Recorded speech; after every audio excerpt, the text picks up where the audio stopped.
તો પોરબંદરના જન્માષ્ટમી લોકમેળામાં ગેરરીતિ અને બેદરકારીનો મામલો સામે આવ્યો છે। મંજૂરી વિના તમામ રાઇડ્સ ચાલુ કરી દેવાઈ હતી।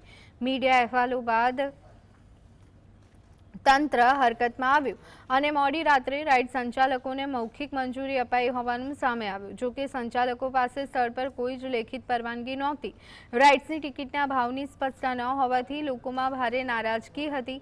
આ મામલે મનપા કમિશનરે ભાવ વધારાનો વિરોધ કરી તમામ રાઇડ્સ બંધ કરવાનો આદેશ આપ્યો હતો, પરંતુ સંચાલકોએ આ આદેશનો ઉલાડો કર્યો હતો। મામલતદાર અને પોલીસની ટીમો સ્થળ પર પહોંચી અને એક રાઇડ્સને બંધ કરાવી। જ્યાં સુધી નવી ટિકિટમાં ભાવ સ્પષ્ટ ન લખાય ત્યાં સુધી રાઇડ્સ બંધ રાખવાનો આદેશ આપવામાં આવ્યો છે। હાલ આ મામલે તંત્ર અને રાઇડ સંચાલકો વચ્ચે ખેંચતાણ ચાલી રહી છે।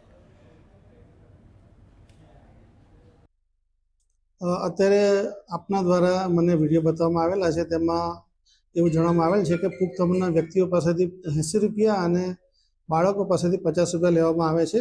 આ અનુસંધાને અમારા જે ત્યાં સાઇટ પરના એન્જિનિયર છે ને તાત્કાલિક સૂચના આપવામાં આવેલી છે કે તાત્કાલિક ધોરણે હાલ રાઇડ બંધ કરવામાં આવે। ત્યાં જે રેટ્સ છે 50 રૂપિયા અને 30 રૂપિયા એ ડિસ્પ્લે કરવામાં આવે।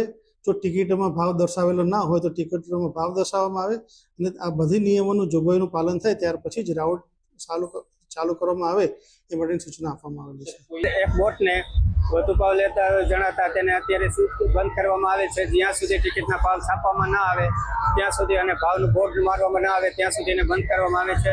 અન્ય બોટોની અન્ય તપાસણી પણ કરવામાં આવે છે। જ્યાં જ્યાં જેવું જણાશે ત્યાં બંધ કરવામાં આવશે।